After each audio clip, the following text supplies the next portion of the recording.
Estamos iniciando mais um programa Evidências, o programa em busca de fatos que comprovem a veracidade da Bíblia Sagrada. Se você quiser entrar em contato conosco, nos mande um e-mail, evidências@novotempo.org.br. Afinal de contas, por que existem tantas leis? Leis de trânsito, leis para pedestres, leis para pessoas que transitam pelas ruas, até mesmo leis que parecem que tolhem a nossa liberdade. Quando vamos de um país para outro, encontramos mais leis e algumas leis totalmente estranhas e diferentes aos nossos costumes. De onde surgiram essas leis? Dr. Rodrigo Silva, especialista em arqueologia pela Universidade Hebraica de Jerusalém, vai nos responder essas perguntas. Na verdade, ele vai nos falar sobre o famoso Código de Hammurabi, que foi descoberto em 1902 por arqueólogos. Esses arqueólogos descobriram esse código de leis com cerca de 250 leis. Afinal de contas, Dr. Rodrigo, de onde surgiram tantas leis? Será que algumas dessas leis estão descritas na Bíblia Sagrada? Elas existem desde a época de Abraão, desde o passado, ou até mesmo desde a época de Hammurabi? Com vocês, Dr. Rodrigo Silva.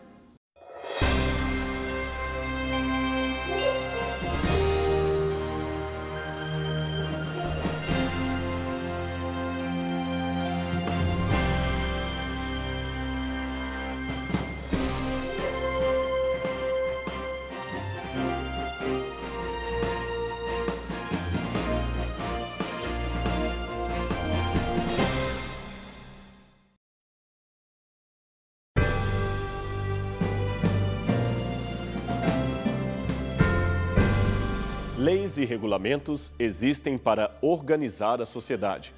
Foi por isso que o mundo sempre esteve cheio delas. Segundo a Bíblia, o próprio Deus Criador instituiu sua lei antes do pecado para manter organizado o universo e todas as suas estruturas de uma maneira perfeita. Entretanto, há governos e administradores que instituem algumas leis ou algumas regras, no mínimo estranhas. Em Roma, por exemplo, Calígula decretou que o seu cavalo deveria ser o primeiro-ministro. Carlos Magno proibiu as mulheres de aprenderem a ler e Napoleão também baniu o salto alto do Palácio de Versalhes porque temia que as pessoas de sapato alto sobressaíssem à sua baixa estatura. Agora, se você acha que isto é coisa do passado, veja algumas curiosas leis do nosso tempo organizadas em lugares espalhados ao redor do mundo. Na Finlândia, as pessoas só podem se casar se souberem ler. Na Grécia, quem estiver dirigindo com trajes fora da moda poderá ter a sua carteira apreendida. Na Suécia, os pais poderão ser presos caso chamem a atenção ou envergonhem seus filhos em público. Na Micronésia, os homens estão proibidos de usar gravatas. No Japão, é proibido comer arroz produzido noutro país. Na Índia, uma pessoa pode ser condenada à prisão caso atropele acidentalmente uma vaca. Algumas dessas leis, é claro, já foram revogadas ou valem apenas para uma parte do país mencionado. Mas o fato é que, alguma vez, elas estiveram em vigor para vexame de quem as instituiu. O Brasil também não fica de fora. Certa prefeitura resolveu promover luta oficial pelo falecimento de um bode que pertencia ao prefeito local. Noutra cidade, a Câmara de Vereadores aprovou verba para a construção de uma pista para pouso de discos voadores. Nos Estados Unidos, cada cidade e estado tem suas leis próprias. E, apesar de ser um país tão avançado, lá também é possível encontrar tais leis esquisitas. Veja essa coletânea de regras absurdas colecionada por um estudante de direito da Califórnia. É proibido sapos coacharem depois das 11 horas da noite. Isso foi em Memphis, no estado do Tennessee. Tirar os sapatos dentro do teatro também é proibido, caso se tenha chulé. Isso foi no estado de Illinois. Comprar sorvete depois das 6 horas da tarde também estava proibido em Newark, New Jersey. Entrar no teatro menos de 4 horas depois de ter comido alho também estava proibido. Isso foi em Gary, no Indiana. Também foi proibido andar de bicicleta dentro da piscina, em Baldwin Park, na Califórnia. Colocar um gambá na mesa do seu chefe também é proibido em New Bedford, Massachusetts. Mas, a despeito de alguns políticos e monarcas excêntricos do presente e do passado, a história também registra a administração de bons reis, que elaboravam bons decretos com o único fim de proporcionar o bem geral para os seus súditos. Um desses foi o famoso rei Hammurabi, que governou o primeiro império babilônico em cerca de 1792 a.C. Seu nome, conforme o costume da época, elogiava uma divindade adorada pelos amorreus chamado Amu. Hammurabi, portanto, significa Amu é grande. São as famosas cartas de Mari, pequenos tabletes de argila contendo inscrições antigas, que nos oferecem a mais rica fonte de informações sobre este rei. Elas o apresentam como um notável administrador, preocupado sobretudo com o bem-estar dos homens. Hammurabi era um rei que dava atenção aos pobres, criava recursos para ajudar os que eram vítimas de calamidades naturais. Ele construiu grandes sistemas de irrigação nas regiões desérticas orientais, de modo que seu governo quase não teve problemas de enchentes ou estiagem prolongada. O reino de Hammurabi estendia-se desde os sopés das colinas de Zafros até o curso médio do rio Eufrates.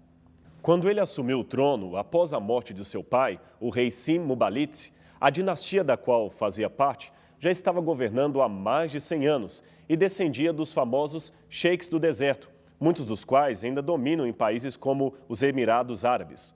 Contudo, nenhum de seus ancestrais conseguira fazer uma união efetiva da região. Por isso, quando Hammurabi começou a reinar, a Mesopotâmia, a Síria, eram mais um tabuleiro de xadrez, onde cada quadrado representava um estado lutando contra o outro. Isto nos dá uma boa ideia dos desafios do novo rei. Governar várias cidadezinhas em conflito, procurando estabelecer paz e evitar uma guerrilha civil. Hammurabi nunca poderia apoiar uma sem a irritação da outra, e cada dia que passava, seu poder parecia mais e mais fadado ao desaparecimento. Aliás, nessa época, o rei não passava de um símbolo proforme que não mandava tanto quanto deveria. O que fez então Hammurabi? A primeira coisa foi instituir a religião no coração do povo. Há até quem defenda que ele era monoteísta, ou seja, adorador de um único Deus, como fazia o patriarca Abraão. Mas, como não conseguiu extirpar o politeísmo, isto é, a adoração de vários deuses, da mente do povo, instituiu pelo menos a certeza de que havia um ser superior a todos os demais deuses cultuados na região. A esse Deus ele chamava de Marduk, o filho unigênito de Enlil. Segundo uma antiga história que Hammurabi dizia ter aprendido de alguém, o deus Marduk salvou seres celestiais lutando contra um ser maligno simbolizado num dragão monstruoso chamado Tiamat. Após sua vitória, ele teria sido aclamado no céu como supremo senhor de todas as coisas. Não é interessante como esta primitiva versão babilônica tem pontos em comum com o que é ensinado na Bíblia? Veja, por exemplo, o Apocalipse 12, versos 7 a 12. Ali relata o que foi revelado a João numa visão do céu. Miguel, que é Jesus, o Filho de Deus, lutou contra o monstro satânico, símbolo do mal, e o venceu, sendo por isso aclamado como o supremo salvador do universo. Há duas maneiras de entender esta similaridade entre os relatos antes de acreditar que tudo seja mera coincidência. A mais comum, anotada por alguns teólogos minimalistas, propõe que a Bíblia seja derivada dessas lendas antigas. Mas antes de nos acomodarmos nesta, que seria uma proposta imediata e simplista, usemos o raciocínio lógico para estabelecer uma outra leitura dos fatos.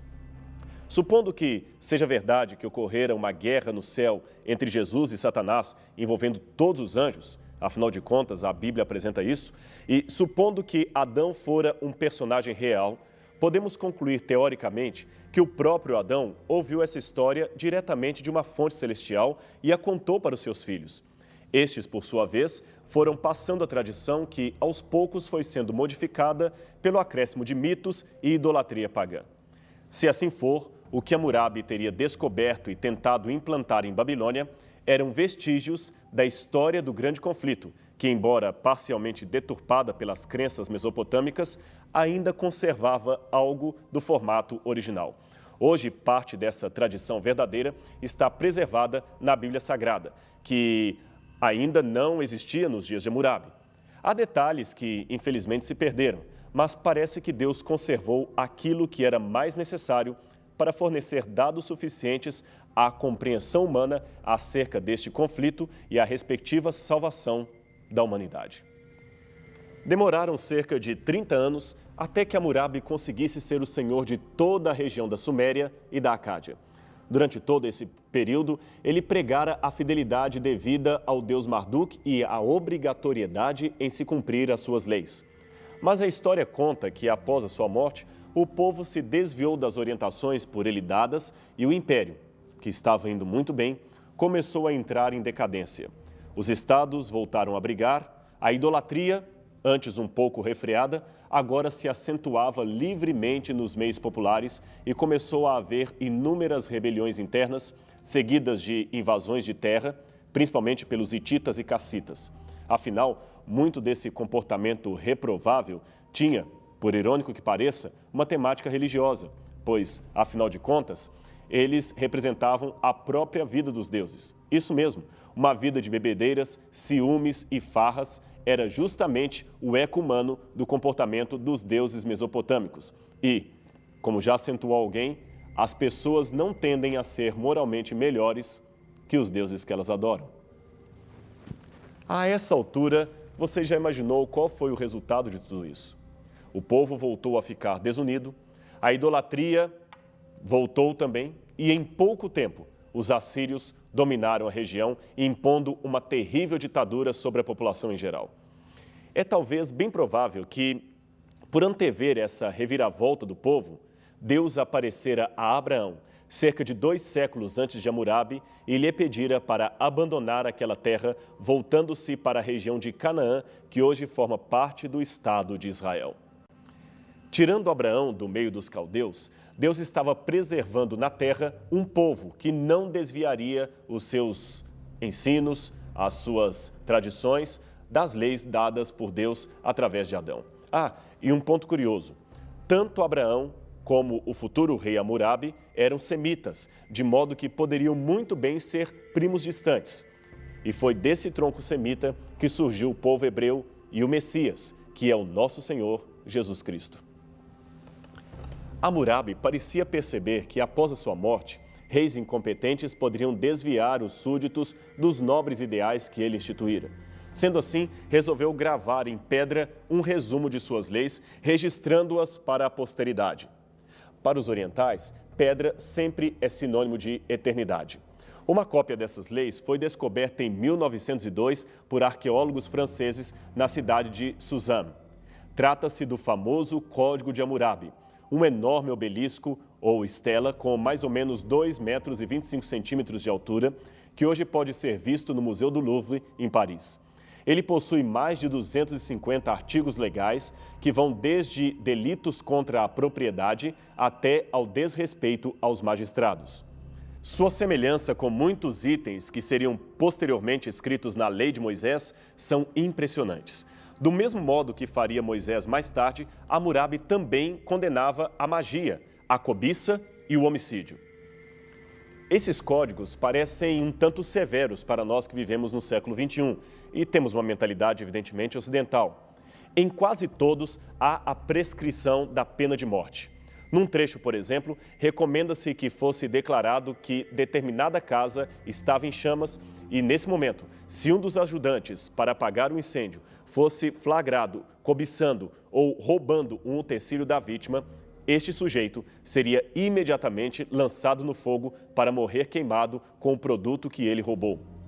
Se alguém entrasse com violência numa casa e fosse apanhado no crime, seria morto e o seu corpo enterrado na própria casa para servir de lição aos demais. A mais famosa lei de Hammurabi, também registrada na Bíblia e ainda muito citada em nossos dias, é a chamada Talionis Leges, ou Lei do Talião, que você pode não reconhecer com esse nome, mas certamente já ouviu pelo ditado olho por olho, dente por dente.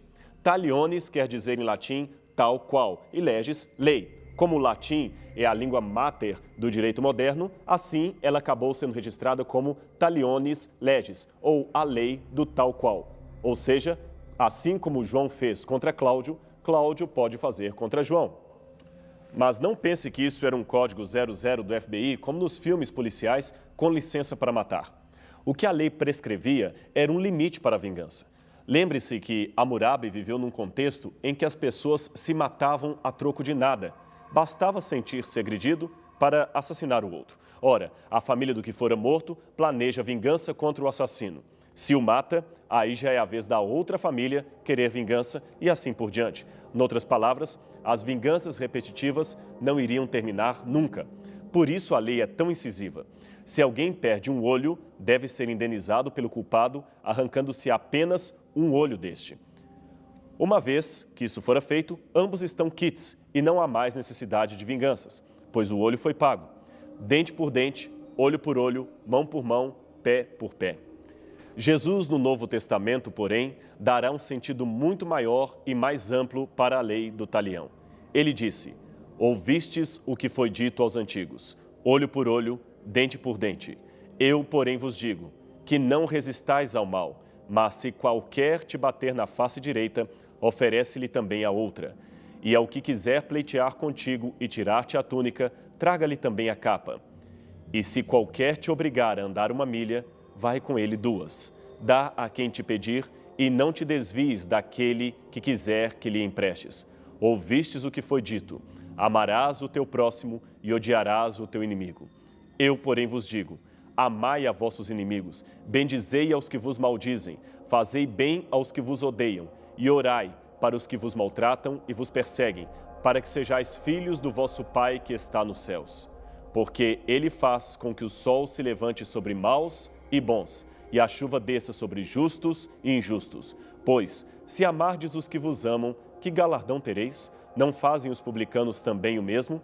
E se saudardes unicamente os vossos irmãos, que fazeis demais? Não fazem os publicanos também assim? Sede vós, pois, perfeitos, como é perfeito vosso Pai que está no céu. Mateus 5, 38 a 48. Há algumas lições significativas que podemos tirar da vida e obra de Hammurabi, o rei amorreu.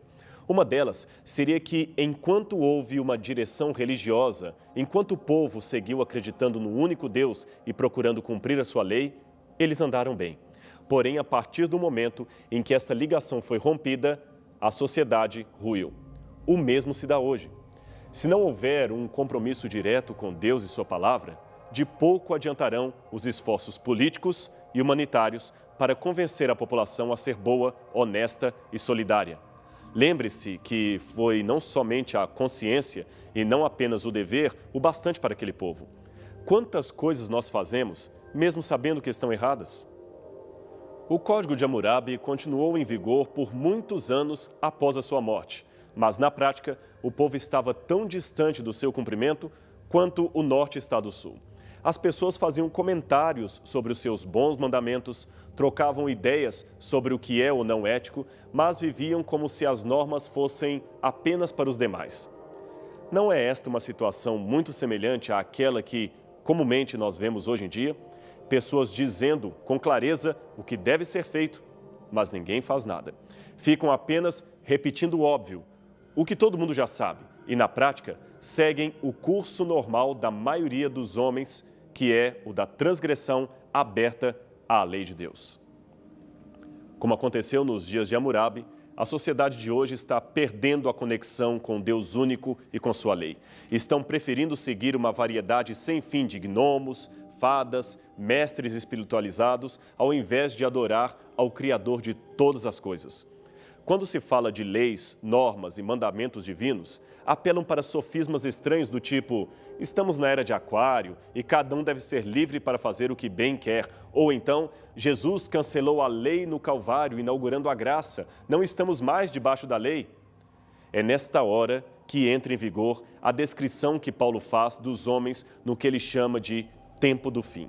Ele disse: lembre-se disto, nos últimos dias haverá tempos difíceis, pois os homens serão egoístas, avarentos, orgulhosos, vaidosos, xingadores, ingratos, desobedientes aos pais e não terão respeito à religião. Não terão amor para com os outros e serão duros, caluniadores, sem domínio de si, violentos, inimigos do bem. Serão traidores, atrevidos e cheios de orgulho. Amarão mais os prazeres do que a Deus. terão a forma exterior da nossa religião, mas rejeitarão o seu verdadeiro poder. 2 Timóteo 3, versos 1 a 5. Sabe qual é a definição bíblica de pecado? 1 João 3, verso 4, nos responde que pecado é a transgressão da lei. Segundo a tradução utilizada na Bíblia de João Ferreira de Almeida, nós podemos entender o pecado como sendo uma transgressão da lei. Mas vamos tentar aprender um pouquinho do grego, a língua original do Novo Testamento, para compreender melhor o que João quis dizer. Como você sabe, nós já mencionamos, o grego foi a língua escolhida pelo Espírito Santo para usar aqueles homens para escrever as páginas do Novo Testamento. Você também sabe que, em português, temos os chamados radicais gregos. São partículas aportuguesadas de palavras gregas que passaram para o nosso idioma e são ditas no dia a dia sem, ao menos, sabermos que estamos falando grego. Por exemplo, nós não chamamos livroteca, o acervo de livros, mas sim biblioteca, porque vem de biblion, que quer dizer livro, no diminutivo em grego. Da mesma forma, ninguém vai a um cirurgião plástico e pede uma gorduspiração, mas sim uma lipoaspiração, que vem de lipos, que quer dizer gordura. Com isso em mente, voltemos a João. Na língua grega original, ele escreveu que pecado é, antes de tudo, anomia. Você sabe o que isso significa? É mais do que transgredir a lei. É viver como se a lei não existisse. A, em grego, é o princípio da negação, como acéfalo, sem cabeça, anorexia, doença de quem nunca tem fome, e nomos é lei, como autônomo, quem manda em si mesmo, e econômo, aquele que segue as leis da economia. Anomia, portanto, seria negar a lei, ou negar que a lei esteja em vigor. E tanto faz negar isto na teoria, como os que dizem que ela findou na cruz, como negar na prática, como os que a reconhecem, mas não a seguem. O exemplo da civilização de Hammurabi está claro para nos servir de lição quanto à importância desses dois pontos: crer no Deus único e cumprir os seus mandamentos. A desconsideração desses dois princípios é danosa e poderá custar muito caro à sociedade e à nossa vida pessoal. Mostre que você tema a Deus e cumpra os seus mandamentos, para que você possa viver melhor. Você certamente jamais se arrependerá de ter tomado esta decisão. Afinal, Deus é a solução para todos os problemas da humanidade, quer sejam problemas atuais ou problemas do futuro. Que Deus abençoe você.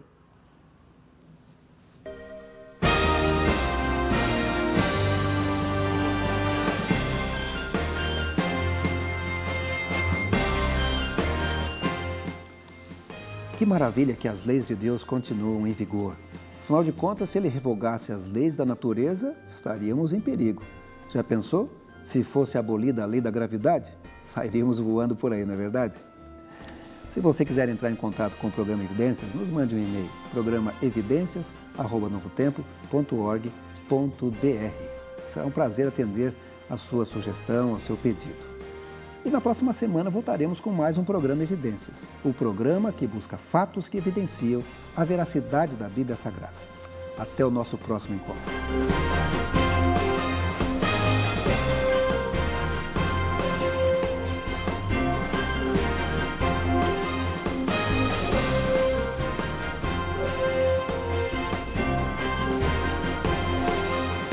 Este programa tem o apoio cultural